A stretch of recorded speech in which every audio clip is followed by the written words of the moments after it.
இன்றைய சிறப்பு பயிற்சியின் பொருள் பற்றி இப்போது சிந்திக்க தொடங்குகிறோம். ஆசை சீரமைப்பு.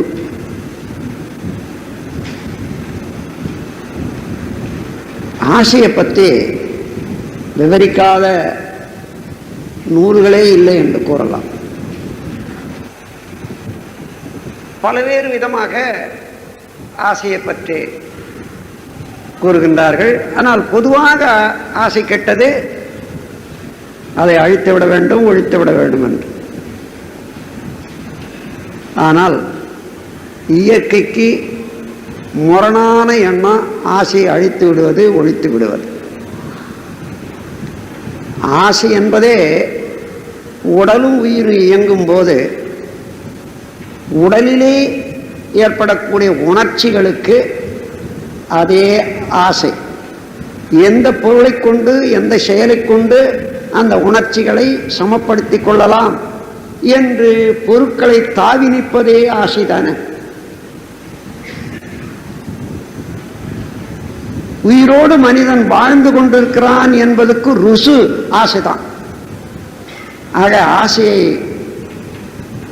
அழித்து விடவோ ஒடுக்கி விடவோ முடியாது, கூடவும் கூடாது. நாம் என்ன செய்ய வேண்டும்?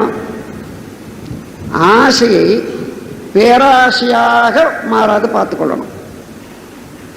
ஆசை ஆசையாகவே இருக்கு மட்டும் நன்மைதான் விளையும். சிறப்பு பயிற்சியிலே சேர வேண்டும் என்றது ஆசைதான். அதனால் அறிவுக்கு விருந்து, வாழ்வுக்கு ஒரு நல்ல தெளிவு பெற வேண்டும் என்றது அந்த ஆசையோடு வந்திருக்கிறோம். ஆனால் இது தேவையில்லை, ஆசையை அழித்து விட்டால் நல்லது என்றால் எப்படி? ஆகவே ஆசை என்பது நல்லதுதான், இயல்பானது. அதை அளவுக்கு மீறிய ஆசையாக, பேராசையாக, அதை அவா என்று சொல்வார்கள், பேராசையாக மாறாது பார்த்துக் கொள்ளணும். அது போதும். இதற்கு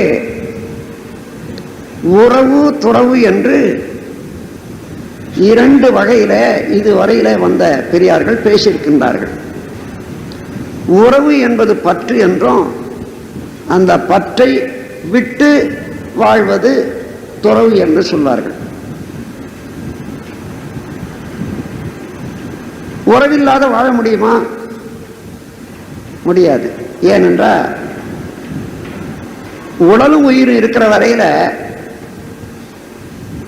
இந்த உடலுக்கு ஏற்படக்கூடிய பசி, வெப்பதட்ட ஏற்றத்தாழ்வு, உடல் கழிவு பொருட்கள் உந்துவேகம் என்ற மூன்று சமப்படுத்திக் கொள்வதற்கு உணவு வேண்டாம், இருக்க இடம், உடுக்கை உட, இன்னும் மற்ற வசதிகள் எல்லாம் வேண்டும். அப்பொழுது அந்த பொருளை பெறுகிறோம், வைத்திருக்கிறோம், அனுபவிக்கிறோம், பிறருக்கு கொடுக்கிறோம். இது பொருளோட உறவு தானே. அந்த பொருள் பற்று இல்லாமல் வாழ முடியுமா? முடியாது. ஆனால் இங்கே அறிவிலே மிகுந்தவர்களுக்கு, விழிப்பு நிலை பெற்றவர்களுக்கு இங்குதான் ஒரு ரகசியம், மறைபொருள் விளங்கிக் கொள்ள வேண்டியதாக இருக்கிறது. உறவிலே உள்ள உண்மை நிலை தெளிவு துறவு எனப்படும். அதை விட்டுடுறது துறவு என்று சொன்னார்கள். ஆனால் அது மேலோட விளங்காத வரையில இருக்கிறது சாதாரண மக்களுக்கு. ஆனால் உண்மை என்ன என்றால், உறவிலே கண்ட உண்மை நிலை தெளிவு துறவு எனப்படும். நான் இருக்கிறேன், எனது தம்பி இருக்கிறான், அல்லது என்னுடைய மனைவி இருக்கிறாங்க, நான் வச்சுக்கொள்றோம். தம்பி மனைவி என்ற இடத்துல நாம் கூடி வாழக்கூடிய ஒரு பழக்கத்தினாலேயும் அவ்வப்போது ஒருவருக்கு ஒருவர் செய்ய வேண்டிய கடமைகளை உணர்ந்தோம் நாம் உறவு கொண்டிருக்கிறோம். ஆனால் அதே நேரத்தில் நாம் எங்கிருந்து வந்தோம்? இன்று 60 ஆண்டுகளுக்கு முன்னதாக, 80 ஆண்டுகளுக்கு முன்னதாக இல்லவே இல்லை. அதன் பிறகு வந்தோம். அதே போல ஒரு சில காலம் பொறுத்து நாம் இல்லாமலே போய்விடும். அதே போல ஒவ்வொருவரும் தோன்றுகின்றார்கள், வாழ்ந்து கொண்டே இருக்கின்றார்கள். ஒரு காலம் வர்ற போது முடிந்து விடுகிறார்கள். இது உண்மை, இது கற்பனை அல்ல. இந்த உண்மையான வாழ்வில உடல் இருக்கிற வரையில பொருள் வேண்டும், அதுவும் உண்மைதான், அது கற்பனை அல்ல. அதே போல மனித உறவு வேண்டும், பொருள் உறவு வேண்டும். இதை உணர்ந்து பொருள் ஈட்டி காத்து மனித உறவோடு இனிமை காத்து வாழ வேண்டியது அவசியம்தான். இங்கே என்ன வேண்டும்? அளவு முறை வேண்டும். இந்த பொருளுடைய தன்மை என்ன, எவ்வளவு எனக்கு வேண்டும் என்று தெரிந்து கொண்டோமையானால் எந்த அளவில் அந்த பொருள் வேண்டுமோ அந்த பொருள் அந்த அளவில் வைத்துக்கொண்டு அவசியமற்ற முறையில் அதை காத்து கொண்டிருக்க வேண்டியது அவசியம் இல்லை. அதே போல என் தம்பி எனக்கு பின்னால பிறந்தான், நானும் பிறந்தேன், வாழ்ந்து கொண்டு வர்றோம். என்னைக்கும் ஒரு நாள் அவன் ஒரு நாளைக்கு போயிடுவான், நான் ஒரு நாளைக்கு போயிடுவேன். அதே போல மனைவி ஆனாலும் கணவனானாலும் அவரவர்கள் வந்த வேலை முடிச்சதுன்னா இந்த சத்திரம், உலகம் என்ற சத்திரத்துக்கு உள்நுழைவும் கட்டணம் இல்லை, வெளியே போகவும் கட்டணம் இல்லை. அந்த மாதிரி இந்த சத்திரத்தில் வந்து இறங்கணும். ஏதோ ஒரு வேலையா வந்தோம், அந்த வேலை முடிஞ்சு போச்சு, சத்திரத்தை காலி பண்ணிட்டு போறோம். இதற்கு மத்தியில் ஒருவருக்கொருவர் அவர்களுடைய வினைப்பயன் காரணமாக அனுபவிக்க வேண்டியதுக்கு ஒருவரோடு ஒருவர் கூடிக்கொள்றோம். அந்த கூட்டு நண்பனாக இருக்கலாம், மனைவியாக இருக்கலாம், அண்ணனாக இருக்கலாம், தம்பியாக இருக்கலாம், அப்பாவாக இருக்கலாம். எனினும் ஒவ்வொருவருடைய வினையும் அவரவர்களையத்தான் தொடரும். இன்பமோ துன்பமோ அவரவர்களே தான் அனுபவிக்க வேண்டும். அதனால அந்த உறவில உண்மை நிலை தெளிவு ஏற்பட்டு விட்டதானால் எந்த அளவில் நான் என்ன செய்ய வேண்டும்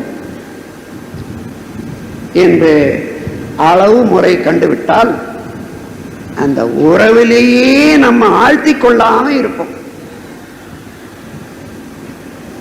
ஆற்றிலே குளிப்பது வேறு, மூழ்கி விடுவது வேறு. குளிப்பது என்றால் விழிப்பு நிலையோட ஆற்றின் வேகம் அறிந்து இடம் தேர்ந்து தண்ணியை மேலே ஊற்றிக்கிறதோ அல்லது உள் இறங்கி குளிப்பதோ சரி.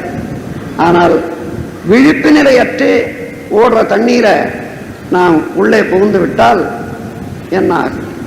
அதுபோன்று பிறப்பின் நோக்கம் கெடாது, வாழ்க்கையிலே வளம் கெடாது, மனமும் உடலும் கெடாது. எந்த மக்களோடும் உறவை அளவுபடுத்திக் கொள்ளும் போது அதுதான் துறவு. துறவு என்றால் எல்லாவற்றையும் விட்டு விட்டு ஓடிவிட வேண்டிய இடத்தை விட்டு என்று சொல்லுகிறார்களே, அது ஏமாற்றம் தானே தவிர அது துறவு ஆகாது. துறந்து போனா அப்படியே வீட்டை விட்டு வெளியேறி போனா என்ன, இங்கே முன்ன பின்ன வாங்கின கடனை பாதிக்காத இருக்கிறதுக்காக ஒரு எஸ்கேபிசம், வழிக்கு ஓடுதல், அவ்வளவுதான். அது மாத்திரமா இங்க அதிகாரமா சாப்பிட்டு கொண்டு இருந்தது இன்னும் சிலருக்கு நன்மை செய்யக்கூடிய அளவில் இருந்திருந்தானே, அந்த வாய்ப்பெல்லாம் இழந்து வேற ஒரு இடத்துல அடிமையாகிறதோ அல்லது பிச்சை எடுத்து சாப்பிட்றதோ, அவ்வளவுதான். இதுவா துறவு? அப்படி அதையெல்லாம் துறவு என்று எண்ணிக்கொண்டிருந்த காலம். அன்பர்களே, உறவிலே உள்ள உண்மை நிலை தெளிவு துறவு எனப்படும் என்று ஒரு சூத்திரம் கொடுத்திருக்கேன். இங்கே ஆராய்ச்சிக்கு எடுத்து, இங்கே ஆழமான ஆராய்ச்சி. அடுப்பில் சாதம், அரிசி, தண்ணி வச்சு வேக வைக்கணும்னு வைக்கிறாங்க. அதே போல் காய்கறிகளை வச்சு வேக வைக்கணும்னு வைக்கிறாங்க. நெருப்பில்லாத முடியாது. அதுபோல நெருப்பின் உறவு இல்லாத அது வேகாது. எது வரையில இருக்கணும்? அந்த நெருப்பில் வெந்து பக்குவமாகிற வரைக்கும் இருக்கணும். வெந்து பக்குவம் ஆன பிறகு என்ன செய்யணும்? அந்த நெருப்பை விட்டு விலக்கி விடுறோம், எடுத்து விடுறோம். அதே போன்று உணவு உண்டு கொண்டே இருக்கிறோம், ஒரு அளவு வருகிறது, இதற்கு மேலே சாப்பிட்டா உடல் கெட்டுவிடும் என்று தெரிகிறது, அங்கே நிறுத்திவிடும். உறவு இருக்கிறது, அந்த உறவு விட்டு விடலை, அந்த உறவில் அளவு கொள்றோம், அதுதான் துறவு. பற்றி கொண்டு இல்லை, ஓ இவ்வளவு சுவையா இருக்கிறது இந்த உணவை, இதை எப்படி நிறுத்தி விடுறது என்று சொன்னால் அதுதான் பற்று. தேவையுள்ள வரையிலே உண்டு கழித்தவன், அது பற்று அல்ல, கடமை. இந்த உடலுக்கு செய்ய வேண்டிய கடமை அது. கடமையெல்லாம் அது பற்றாகாது.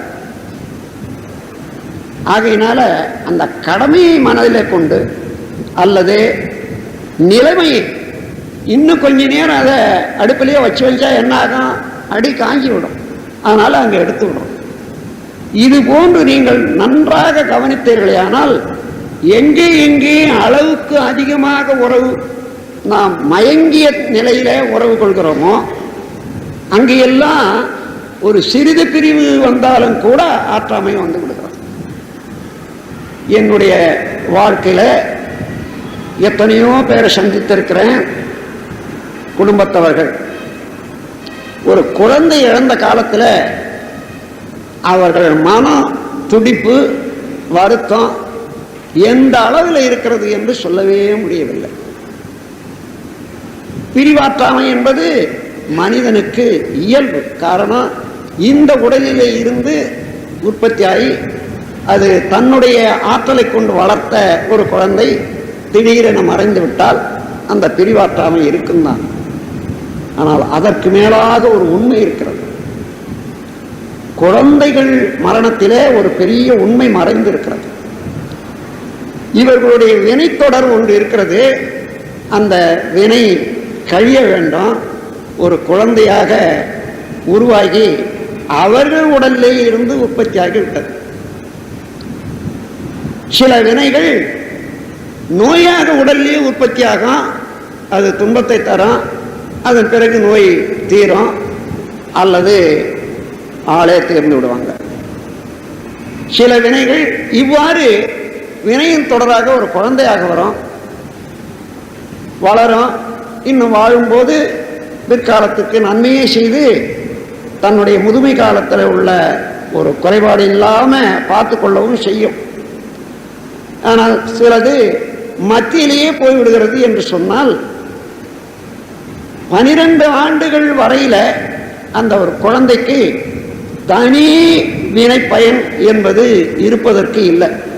அதுவரையில முன்தொடர்பாக வந்த சங்கீத கர்மத்தின் படித்தான் அதனுடைய இயக்கங்கள் இருக்குமே தவிர பிராரப்த கர்மம் என்பது அதற்கு இல்லை, அந்த பதிவு கிடையாது.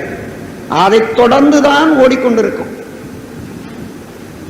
அந்த வினை முடிந்த உடனே அந்த குழந்தைக்கு ஆயுள் முடிந்து விடுகிறது. முடிந்து விட்ட பிறகு என்ன உண்மை என்று நினைக்கின்றீர்கள்? அந்த உயிர் பெற்றோர்களிடமே வந்து அடங்கி விடுகிறது. அன்றே மோட்சம்தான். மற்ற வளர்ந்த மக்களுக்கு ஒருவர் இறந்து விட்டால் அதை சடங்கு செய்யணும், அல்லது இன்னொரு ஏற்றுக்கொள்ளணும், இல்லைன்னா இன்னொரு வேண்ட தொத்திக்கொள்ளும் என்றதெல்லாம் இருக்கிறது. அது குழந்தைகளுக்கு இல்லை, அது தெய்வீகமாகவே இருக்கிறது. அதோடு புனிதப்பட்டு விட்டது, வினை முடிந்து விட்டது, பெற்றோரிடமே தான் சேர்ந்து விடும். இந்த உண்மையை உணர்ற போது என்னுடைய வினையின் விடிவு காலம் இது, முடிந்து விட்டது என்ற தெளிவு இதுவரையில் நமக்கு பெரியவர்கள் எடுத்து சொல்லி விளக்கி இருந்தார்களேயானால் அந்த வருத்தம் வராது. ஒரு குழந்தையினுடைய மரணம் ஒரு தெய்வீக ஒரு விளைவு. தானா நம்முடைய விருப்பத்தினாலே ஏற்பட்டதல்ல, இயற்கையாகவே ஏற்படுகிறது. அந்த உண்மை உணர்ந்து விட்டால் சிறிது காலம் துன்பம் இருந்தாலும் அந்த துன்பத்திலே இருந்து தன்னை மீட்டுக் கொள்ளலாம். அது மீட்க முடியாமல் தவித்துக் கொண்டிருக்கக்கூடிய அன்பர்களை நான் பார்க்கிறேன். காரணம் என்ன? மனம்தான். அங்கே உண்மை நிலை தெளிவு இல்லாதனால அந்த உறவிலேயே தன்னை ஆழ்த்தி கொண்டு அந்த குழந்தை போன பிறகு இறந்துபட்ட அன்னையும் உண்டு, இறந்து விட்ட தந்தையும் உண்டு. அந்த அளவிலே முடிந்து விடுகிறார். இவ்வாறு பற்று என்று கொள்ளும் போது அளவுக்கு மீறி உண்மை உணராமல் பற்று வைத்தால் ஒவ்வொருவரும் அவருடைய வினையின் காரணமாக பிறக்கின்றார்கள். அந்த வினை தொடர் வழியே தான் வாழ்கின்றார்கள். மேலும் வினையை முடித்துக் கொள்வதற்காக அவர்கள் எடுக்கக்கூடிய முயற்சிக்கு ஏற்ப அந்த வாழ்வு அமைகிறது, திருந்துகிறது. மேலும் இந்த பிறவி கடல்ல இருந்து அவர்கள் எந்த அளவு நீந்துகிறார்களோ அந்த அளவு தான். வினைப்பயனே ஒரு தேகம் கண்டாய் என்று சொல்வார்கள். எனவே அந்த முறையில் இந்த கர்மயோகம் என்ற முறையை எடுத்துக்கொண்டு நாம் ஆராய்ந்து பார்த்தால் வினையின் வலிவு தெரியும். எந்த செயல் செய்தாலும் அந்த செயல் 4 இடங்களிலே பதிந்து கொண்டு மீண்டும் மீண்டும் அதற்குரிய தொடர் விளைவுகள் வந்து கொண்டே இருக்கும் என்று எண்ணிய போது நாம் செய்த செயல்களெல்லாம் தெரிந்தோ தெரியாததோ அது விட்டு விடுமா? விடாது. சரி, போனது போகட்டும், இன்றாயிலும் தெளிந்து கொண்டு எந்தெந்த செயலை எந்தெந்த விதத்திலே மாற்றி அமைத்துக் கொள்ளலாம் என்ற தெளிவோடு முனைந்தோமானால் நமக்கு இறை அருளே உள்ளே ததும்பி கொண்டிருக்கிறது, காத்து கொண்டிருக்கிறது உதவுவதற்காக. அதை கொண்டு வென்று விடலாம். அந்த முறையில ஆசை என்பது எல்லாம் அல்ல இறைவனே துண்டுபட்டு அணுவாகி அந்த அணுவிலே இருந்து விரிந்து விரிந்து விரிந்து பிரபஞ்சத்தை தாண்டி பேரியக்க மண்டலத்தை தாண்டி பேராதார நிலையோட சேர்ந்து விட வேண்டும் என்ற ஆற்றல் அந்த துணுக்கிலே அந்த துண்டுபட்ட அறிவிலே இருக்கிறது. ஆகவே இந்த அறிவினுடைய வேகம் ஏதேனும் ஒரு பொருளிலே பார்த்து மயக்கத்திலே நாம் இருக்கும்போது இன்னும் அந்த பொருள் வேண்டும், இன்னும் வேண்டும், இன்னும் வேண்டும் என்றுதான் நினைக்கும். சாதாரணமாக நமக்கு ஒரு சொக்கா வேண்டும், ஆனால் துவைச்சி எடுக்கிறதுக்கு ஒரு 2 3 இருக்கணும், 4 சொக்கா வேண்டும். 4 சொக்கா வந்த பிறகு நாம் என்ன நினைக்கணும்? இந்த 4ல் ஒன்று போன பிறகு ஒன்று வாங்கிக்கலாம் அன்னு இருந்தால் நமக்கு பாரம் இல்லை. ஓ, இது புதிய ரகமாக வந்திருக்கிறதே, அதையும் வாங்குவோம், அதை வாங்குவோம், அதை வாங்குவோம் என்று ஓடிக்கொண்டே இருக்கிறது. காரணம் என்ன? இந்த சொக்காய்க்காக எழல ஆசை. இறைவனே அடைய வேண்டும் என்ற ஒரு வேகம் கொண்ட ஆசையை அந்த இறைவனை அறிவதற்குரிய வழியிலே திருப்பி விடாததுனால அங்கே போய் அதற்கு ஒரு இணைப்பு கொடுக்க முடியாததுனால, வாய்ப்பில்லாததுனால, வழிகாட்ட தெரியாதவர் வழிகாட்டக்கூடியவர்களோட நாம் தொடர்பு கொள்ளாததுனால இந்த தேக்கமுற்ற ஆசை எந்த பொருள் கண் மீது படுகிறதோ, எந்த பொருள் நம்ம கருத்து கெட்டுகிறதோ, எந்த இன்பத்திலே நாம் தொடர்பு கொள்கிறோமோ அதுவே வேண்டும், அது இன்னும் வேண்டும், இன்னும் வேண்டும் என்று அங்கேயே வளருகிறது. அப்பொழுது ஆசையை ஒழிப்பதற்கு அல்லது முறைப்படுத்துவதற்கு என்ன வேண்டும்? உண்மை உணர்வு வேண்டும், பரம்பொருள் உணர்வு வேண்டும். அப்படி உணரும் போது நானே தான் அவனாக இருக்கிறான், அவனே தான் நானாக இருக்கிறேன் என்ற அளவில் அவனோடு கலந்து விட்ட அறிவுக்கு அதை விட தாண்டி என்ன வேண்டும்? மலையில புறப்படுகிறது ஓடை, சிறுக சிறுக பெரிதாகி ஆறாகி வருகிறது. குட்டை குளம் ஏரி அணைக்கட்டு எல்லாம் தாண்டியும் மேலும் ஓடுகிறது. ஏனென்றால் அதனுடைய வேகம் கடைசியாக கடலிலே கலந்து விடுகிறது என்று வைத்துக் கொள்ளுங்கள். இங்கெல்லாம் இருந்த வேகம் தடுக்க முடியாத வேகம், தடுத்தாலும் நின்று நின்று மீண்டும் பெருக்கெடுத்து ஓடிக்கொண்டே வந்த வேகம் கடலிலே கலந்த பிறகு எங்கே போயிட்டு அங்கே அதை அடைய வேண்டும் என்பதுதான். கடலிலே தான் பிறந்தது. கடலிலே இருந்து ஆவியாகி மேகமாகி மழை பெய்தது. மீண்டும் கடலை நோக்கித்தான் வர வேண்டும், எங்கே இருந்தாலும் தண்ணி. அதே போன்று எந்த ஜீவனாக இருந்தாலும் அது இறைநிலையை நோக்கியேதான் போய்கொண்டிருக்கிறது. அதனால புலன்கள் அளவில் விடும்போது அந்த நோக்கத்தை இன்னும் வேண்டும் இன்னும் வேண்டும் என்று வருது. அந்த இன்னும் வேண்டும் என்பது மனிதனிடத்திலே வந்த அறிவு, ஆறாவது அறிவுக்குத்தான் இறைநிலை அடைய வேண்டும் என்ற வேகம் அதிகரிக்கிறது. ஆகையினால மனிதனிடத்தான் ஆசை பேராசையாக மாறும். மனிதன் தான் தடுக்கணும், உணர்ந்து தடுக்கணும். ஆகவே ஆசையை ஒழித்து விட முடியாது, ஒழிக்கவும் கூடாது, ஒழிக்க முடியாது. அந்த எண்ணத்தையே ஒழிச்சு விடணும். என்ன வேண்டும்? அப்போ முறைப்படுத்திக் கொள்ள வேண்டும், அளவு கட்டி கொள்ள வேண்டும். நமக்கு என்ன வேண்டும்? பொருள் மேலே ஆசை போகட்டும், ஆனால் சரி இது எவ்வளவு வேண்டும் என்று யோசித்து பார்ப்போம். அவ்வளவு 10 பழம் சாப்பிடுவோம் இன்னைக்கு நாளைக்கு. அந்த 10 பழத்துக்கு மேலே 25 பழம் இருக்கிறது என்று சொன்னால் அதுக்கு மேலே அது இருந்தால் கெட்டுதான் போகும். அதுக்கு மேலே உண்ணக்கூடியவர்களுக்கு கொடுப்பது தானே வேண்டும். அப்போ ஆசை நிறைமனமாக மாறிய உடனே மிச்ச பொருள் சேர வேண்டிய இடத்துல சேருவதற்கு ஈகையாக மாறிவிடுகிறது. தனக்கு அளவு போது என்று எண்ணிய உடனே அது நிறைந்து போகிறது. மனம் இன்னும் வேண்டும் என்பது போச்சு. அதுக்கு அடுத்தபடியாக மீதம் உள்ளது மற்றவர்களுக்கு சேரட்டும் என்ற போது ஈகையாக மாறுகிறது. இந்த இடத்துல ஒரு வகையில் நட்டமும் குறைந்து விட்டது, இன்னொரு வகையில் லாபமும் வருகிறது.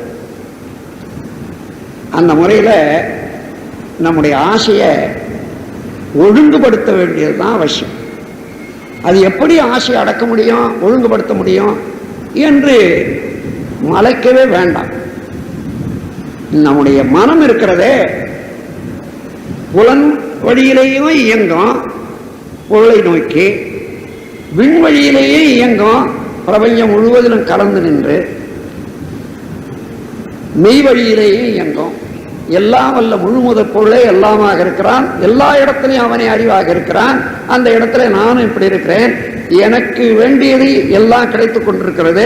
நானும் என்னுடைய ஆற்றலை எந்தெந்த வகையில மற்ற உயிர்களுக்கு செய்யணுமோ செய்து கொண்டிருப்பேன், செய்து கொண்டிருக்கிறேன் என்ற போதுதான் நிறை மனம் உண்டாகும். நம்ம வாழ்க்கையில பார்ப்போம், ஏதேனும் குறைவு உண்டா என்று பார்த்தால் இல்லவே இல்லை. எப்போ குறைவுன்னு நினைக்கிறோம்? நல்ல வயது வந்த பிறகு பொருள்ல மேல இன்னும் வேண்டும் என்ற எண்ணம் வர்ற போது அங்கதான் குறைபாடு உண்டாங்க. சிறு குழந்தையில பசி எடுத்தது அழுதோம், பால் கொடுத்தாங்க தூங்கணும், அப்படிதான் இருந்தோம். அப்படி இருந்து தான் வர வர வர வர வர இன்னும் வேண்டும் இன்னும் வேண்டும் என்றது வந்தது. அந்த இடத்திலேயே இந்த கல்வி, ஆசையை பற்றி எண்ணத்தை பற்றிய கல்வி நமக்கு கிடைத்திருக்குமே ஆனால் இந்த உலகமே அமைதி நிலைக்கு வந்திருக்க முடியும். இன்னும் வேண்டும் என்ற எண்ணம், அளவுக்கு மீறி ஆசை, அது தடுக்கும் போது சினம். அதே பொருளை பற்றி பற்றி நின்று கொண்டு பிறரை எடுக்கக்கூடாது, பிறர் பொருளும் எனக்கு வேணும் என்ற போது கடும்பற்று. அதுவே பால் உறவில் மிதமிஞ்சி ஓடும்போது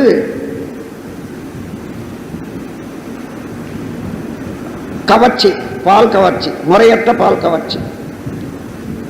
பொறாமை முதலியவைகளால ஏற்றத்தாழ்வு காணும் போது உயர்வாழ் மனப்பான்மை, அதையே சினத்தை இருப்பு கட்டிய போது வஞ்சம்.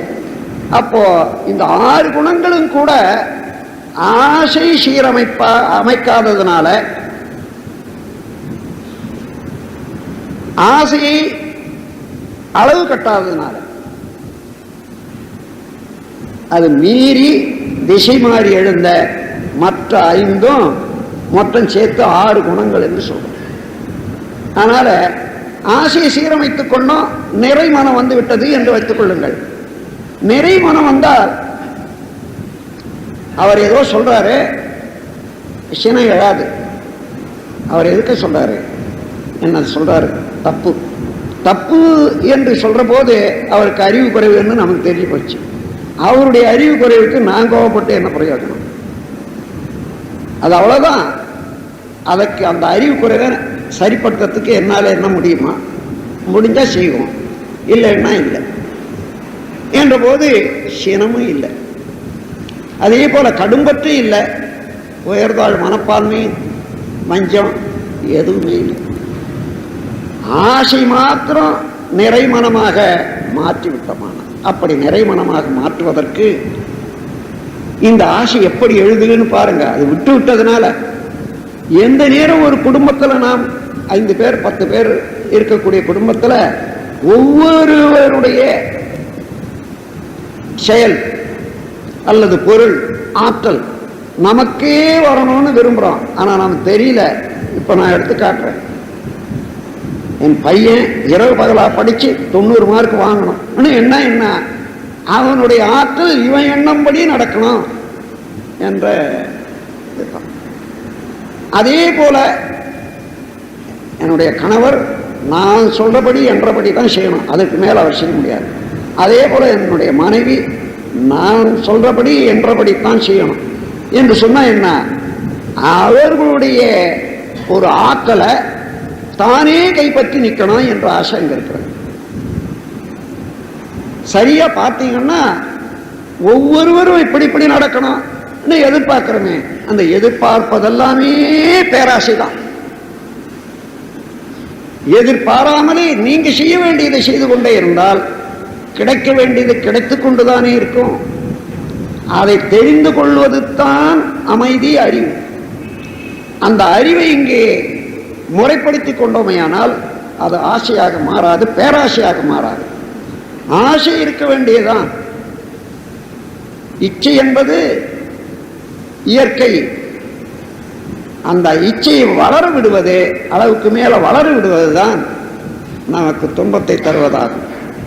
எனவே அன்பர்களே, 7 ஆசைகளை முடிக்கத்தான் வேண்டும். எழுந்த ஆசை முடிக்க முடியல என்றால் தேக்கமுறும். பல ஆசைகள் தேக்கமுற்று இன்னைக்கு முடிக்க முடியல, நாளைக்கு முடியலன்னா இன்னும் பல ஆசைகள் சேர்ந்து ஆசைகள் தான் மனிதன் மிஞ்சம். நிறைமனம் ஏற்படவே படாது. திருப்தி என்பது என்னைக்கும் வராது. காரணம் என்ன, மனதுக்கு வேகம் அதிகம். எந்த ஆசைப்பட்டாலும் உடலை கொண்டுதானே அது நடத்த வேண்டும். அப்போ உடலினுடைய வேகம் தெரியாத மனதனுடைய வேகம் ஒவ்வொரு நாளைக்கும் ஒவ்வொரு சில ஆசைகளை கூட்டிக் கொண்டே போனால் என்னைக்கு முடிக்க முடியும்? அதனால என்ன செய்யணும், ஆசை எழும்போதெல்லாம் இந்த உடலை கொண்டு இதை முடிக்க முடியுமா என்று முதல்ல கணிக்கணும். அப்படி கணித்தோம்னா இந்த உடலை கொண்டு முடித்து விடலாம் என்றால் அது முதல்ல ஒப்புக்கொள்றோம். சரி, அப்படி முடிந்தால் இந்த உடலை கொண்டு இந்த ஆசையை நிறைவேற்றிக் கொள்றோம். அதனுடைய விளைவு என்ன ஆகும்? ஒவ்வொரு நிறைவேற்றுதலும் இன்பமோ துன்பமோ விளையும் அல்லவா? அது எனக்கு தேவைதானா? அதை நான் தாங்கிக் கொள்ள முடியுமா? சரி, நல்லது, செய்ய வேண்டியது. அப்போ என்ன ஆசைகளை இந்த மாதிரி எண்ணினோம், முதல்ல அது நல்லது தானா? இந்த உடலால முடிக்க முடியுமா? முடித்த பிறகு பின்விளைவு என்ன ஆகும்? சமுதாயம் ஒப்புக்கொள்ளுமா? ஏன்னா ஒவ்வொரு மனிதனும் சமுதாயத்துக்கு சொத்து. நாம் ஏதோ ஒவ்வொருத்தரும் தனியே இருக்கிறோம்னு நினைக்கிறோமே, அது பெரிய கற்பனை, அறியாமை என்று கூட சொல்லலாம். உடலால, உயிரால, அறிவால இந்த சமுதாயத்தில் உள்ள மக்களோட பின்னிக் கொண்டு இருக்கிறோம். ஒரு செல்வந்தன் மாடி மேல சாப்பிட்டு நல்லா உறங்கி கொண்டு இருக்கலாம், உறக்கம் இல்லாத பிறந்து கொண்டு இருக்கலாம். அதே மாடியின் கீழே பிளாட்பாரத்தில் பசியோடு ஒருத்தன், ஒரு ஏழை வருந்து கொண்டு இருக்கலாம். இவனுக்கு அவனுக்கு என்ன தொடர்பு என்று மேலோட தெரியும். இவனுடைய பசியினுடைய வேகத்துல யோபார் அவரெல்லாம் நல்லா சாப்பிட்டு தூங்குறாங்க, நான் பசியோடு இருக்கிறேனே என்று எண்ணுவான். பசியோடு இருக்கக்கூடியவனுடைய எண்ணமெல்லாம் வருத்தமெல்லாம் எங்கே நாடி வரும் என்று கேட்டா உண்டு கழித்து இருக்கக்கூடியவர்கள்தான் நாடு. இந்த எண்ண அலையினுடைய ஆற்றல் எவ்வளவு! எண்ணமே இறைவனுடைய பிரதிபலிப்புத்தான் என்று தெரிந்து கொள்ற போது, படக்க நிலவான் என்று தெரிந்து கொள்ளும் போது பேராற்றல் உடையது எண்ண அலை. அந்த எண்ண அலைதான் சாப்பிட்டு படுத்தான் தூங்க முடியாத பெறலாம். அப்போ இவன் அமைதியாக இருந்தானே ஆனால் அவனுக்கு அமைதி, பூர்ண அமைதி கிடைக்கும். அது மாத்திரமல்ல, எங்கு ஏழ்மை இருக்கிறதோ, எங்கு அறியாமை இருக்கிறதோ அந்த இடத்துல தான் நோய் உற்பத்தி அதிகமாகும். அப்படி ஒரு மனிதன் ஒரு நோயை உற்பத்தி பண்ணான்னா அது காற்றிலே, எண்ணத்திலே, கிருமி வாயிலாக எல்லாருக்கும் தான் பரவும், எல்லாருக்கும் சமமாக சப்ளை ஆகும். நல்லவன் கெட்டவன் பார்க்காது. அந்த முறையில ஒரு இந்த ஏழ்மையும் அறியாமையும் ஒரு சமுதாயத்தில் இருக்குமே ஆனால் அது எல்லாருக்கும் சொந்தமாகி விடுகிறது. பொருள் அளவுல நான் வச்சிருக்கேன், நீ வச்சிருக்கேன், பொருள் ஏழை பணக்காரன் ஆகலாம். ஆனால் அதனுடைய விளைவு எல்லாரையும் நிறைவு வருகிறது. அப்ப பாருங்க, உடலால இவன் உடல்ல ஒரு நோய் வந்தாலும் சரி எல்லாரையும் பாதிக்கும். அவன் மனத்தால இருக்கக்கூடிய எண்ண அலைகளும் பாதிக்கும். அவனுடைய செயல்ல வந்த விளைவு என்ன பண்றான்? ஒவ்வொரு நாளைக்கு போறான், திருடுறான், அடிக்கிறான், பிடிக்கிறான். அப்போ உடலாலையும் மற்றவர்களுக்கு துன்பத்தை கொடுக்கிறது. எனவே அறிவும் வறுமையும் இருக்கக்கூடாது, பொருள் வறுமையும் இருக்கக்கூடாது என்ற போது அறிவுடையவர்களும் பொருள் உடையவர்களும் ஒன்று சேர்ந்து இந்த உலகத்தை திருத்துறதுக்கு முன்வந்தே ஆகணும் என்ற ஒரு பொறுப்புணர்ச்சி உண்மையை உணர்ந்தாதான் உண்டாகும். அது வரையில ஏழ்மையிலையும் அறிவின் குறைபாட்டில் இருக்கக்கூடியவர்களே தன்னை நிறைவு கொள்ளணும்னு எடுக்கிற போது அறிவாளியும் பாதிக்கும், பொருளாளர்களையும் பாதிக்கும். அதான் இன்னைக்கு உலகத்தில் நடந்துட்டு வர்ற. எனவே இந்த ஆசையை ஒழுங்கு செய்வதற்கு ஒரு சுலபமான முறை உண்டு. இதுவரையில தெரிஞ்சோ தெரியாமலோ ஆசைகளை சேமிச்சு வச்சுட்டோம். அதாவது அனுபவிக்காமல் சேர்த்து வச்சிருக்கக்கூடிய ஆசைகள் எவ்வளவோ அந்த அளவுக்கு மனிதனுடைய மனம் வீழ்ச்சி அடையும், பலகீனம், செயலற்று போகும், டிப்ரெஷன் என்று சொல்லக்கூடிய சோர்வு உண்டாகும், ஏமாற்றம். அந்த முறையில மனிதன் அது மதிப்பட்டு போகிறான். ஆகையினால என்ன வேணும்? மனிதன் மனிதனாக வாழணும்னு சொன்னா அவன் கொண்ட ஆசையை நிறைவேற்றி ஆகணும். அப்ப அடுத்தபடி செயலுக்கு வர்ற போது என்ன? நிறைவேற்றக்கூடிய ஆசையைத்தான் கொள்ள வேண்டும் என்பது வந்து உடலை கொண்டுதானே ஒரு ஆசை நிறைவேற்றணும். அந்த உடல் தாங்குமா என்பது முதல் கேள்வி. அடுத்தபடி இந்த உடலை கொண்டு இது நிறைவேற்றிக் கொண்டால் என்ன விளையும்? அந்த விளைவு துன்பமா இன்பமா? இது எனக்கு தேவைதானா? மூன்றாவது, இதை நான் நிறைவேற்றிக் கொள்ளும் போது சமுதாயத்திலே உள்ள மக்கள் அதை ஒத்துக்கொள்வார்களா? சமுதாயம் ஒப்புக்கொள்ளாத முறையிலே ஒருவர் ஒரு ஆசையை நிறைவேற்றிக் கொள்வாரே ஆனால் அது எல்லா வகையிலும் துன்பம் தான் கொடுக்கும். ஆகையினால சமுதாய ஒப்புதலோடத்தான் ஒரு ஆசையை நிறைவேற்றிக் கொள்ள முடியும். கடைசியாக இயற்கை, அறிவு. இயற்கையிலே எந்த செயலுக்கு ஒரு விளைவு உண்டு, அந்த விளைவு பதிவாகிறது, இன்ப துன்பம் தருகிறது, மீண்டும் மீண்டும் மீண்டும் அது பிறவிக்கே வழிவகுக்கிறது. ஆகவே இந்த ஆசை அறிவுத்துறையில எந்த அளவில் நான் நிறைவு செய்து கொண்டேனே ஆனாலும் பின்விளைவு என்ன? ஒரு தடவை நான் செய்துவிட்டேன், அடுத்தடுத்து அதே எண்ணம் வரும், அதே செயல் வரும். அது நல்லதா? இப்படி பார்க்கிற போதுதான் எந்த ஆசையும் நிறைவேற்றக்கூடியது, நிறைவேற்றிய பின்னர் பின்விளைவு தவறாக இல்லாதது என்ற முறையில நமக்கு திட்ட தெளிவாக தெரிந்துவிடும். அப்படி இன்று உள்ள ஆசைகள், தேக்கப்பட்ட ஆசைகள், நிறைவு பெறாத ஆசைகள் எத்தனை உண்டோ ஒரு பேப்பர்ல எழுதி கொள்ளுங்க. வரிசையா ஒவ்வொன்றா எடுத்து பாருங்க. இந்த ஆசை இது நல்லதா, இதை முடித்தால் அதனுடைய விளைவு என்ன ஆகும், முடிப்பதற்கு இந்த உடல் இடம் கொடுக்குமா, தாங்குமா, சமுதாயம் ஒப்புக்கொள்ளுமா, இயற்கையினுடைய சட்டப்படி இது என்ன நிலைமையை எனக்கும் என்னுடைய குழந்தைகளுக்கும் என்னுடைய பின்னால் வரக்கூடிய பிறவிகளுக்கும் உண்டாகும் என்று பார்த்து இந்த ஆசை வேண்டாம் வேண்டும் என்று எழுதி கொள்ளணும். துன்பத்தை தரக்கூடியதா இருந்தால் அது ஏன் நாம போய் மாட்டிக்கணும், இருக்கக்கூடிய துன்பமே போதும் என்று இருப்போம். இன்பத்தை தரத்தக்கதாகவும் துன்பத்தை போக்கக்கூடியதாகவும் தான் இருக்கணும், அதை மாத்திரம் எடுத்துக்கொள்றோம். அப்படி கழிக்கிற போது 20 ஆசைகள் நாம் எழுதி பார்த்தோம்னா, பயிற்சி செய்து பார்த்தோம்னா 15 அடிபட்டு போகும். எதிரில் இன்னென்ன காரணத்தினால இந்த ஆசை இனி எனக்கு வேண்டாம், இதை என்னிடம் இருந்து இதை தள்ளிவிட வேண்டும் என்று உறுதிமொழியோட பல தடவை சொல்லி அதை மேலே எழுதி கொள்ளணும். மிச்சம் உள்ளது 5 ஆசை. இந்த உடலாலையும் முடிக்க முடியும், சமுதாயம் ஒப்புக்கொள்ளும், இயற்கைக்கும் நல்லது, விளைவும் நல்லா இருக்கும். திட்டமிடுங்கள். இதை எப்படி செய்வது, எத்தனை நாளில் முடிக்க முடியும், இன்னைக்கு செய்யக்கூடியது என்ன, நாளைக்கு செய்ய வேண்டியது என்ன, பிளான். அந்த பிளானை போட்டு திட்டமிட்டு அதே போல செய்ய தொடங்குவோம். மத்தியில அந்த ஆசை இந்த ஆசை என்றெல்லாம் வந்தாலும் இந்த சட்டத்தின் கீழே அது தேவைதானா என்று எண்ணும் போதே அது நமக்கு தெரிந்துவிடும். ஏற்கனவே இந்த 5 விதமான ஆசைகள் நமக்கு உண்டு, அவைகளெல்லாம் முடிக்க வேண்டாம், அதற்கு ஒத்ததாக இருக்குமேனால் வரட்டும், இல்லையானால் உள்ள விடுறதே இல்லை என்ற போது ஆசைக்கு அளவு கட்டியாக இங்கேதான் நிறைமனம் என்பது உண்டாகும்.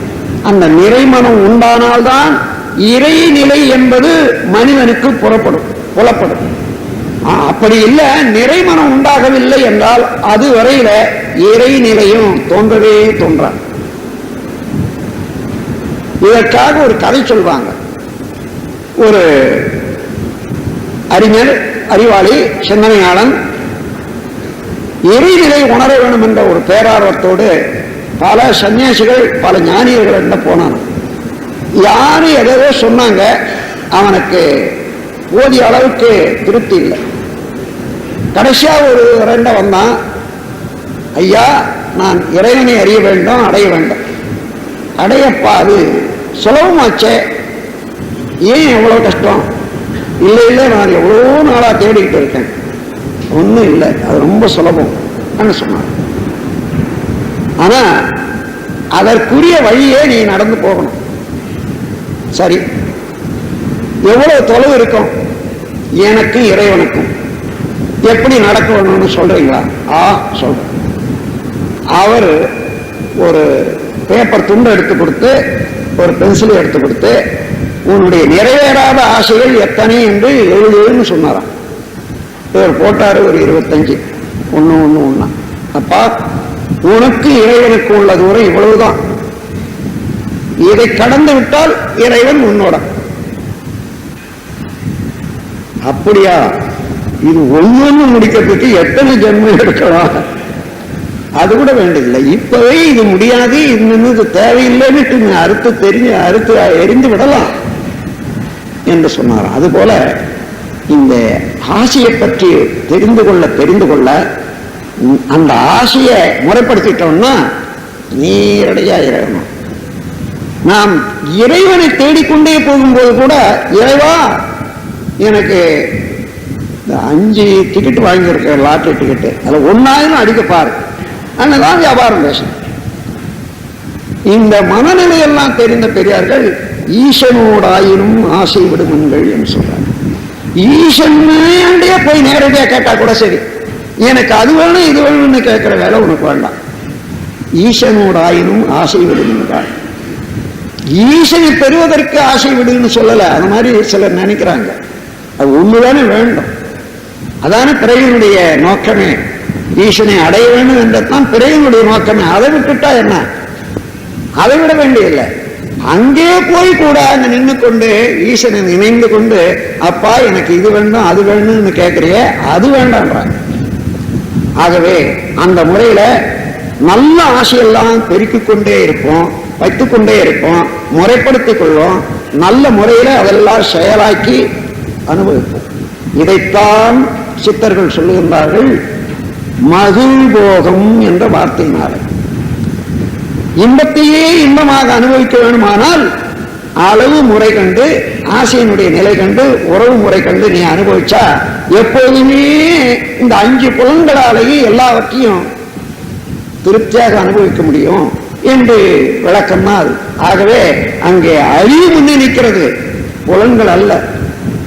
மதிபோகம் என்ற போது புலன்கள் மூலமாக அனுபவிச்சாலும் அறிவு முன்னே நின்றால்தான் இது எவ்வளவு வேணும், எது வேண்டும் எது வேண்டாம் என்று 2 கண்டு நச்சுவிளை இச்சைகளை ஒதுக்கி தள்ளி நலமே எண்ணமே மீதம் கொள்ள வேண்டும் என்ற முறையில இவ்வாறு ஆசைகளை நீங்க முறைப்படுத்தி கொள்வது சிறு ஒரு 2 நாள் எழுதி பயிற்சி செய்யுங்க. ஒரு ஆசை எழுந்தது எடுத்துக்கிறது, இந்த ஆசை இது உடலா இது நல்லதா அவசியம் தானா?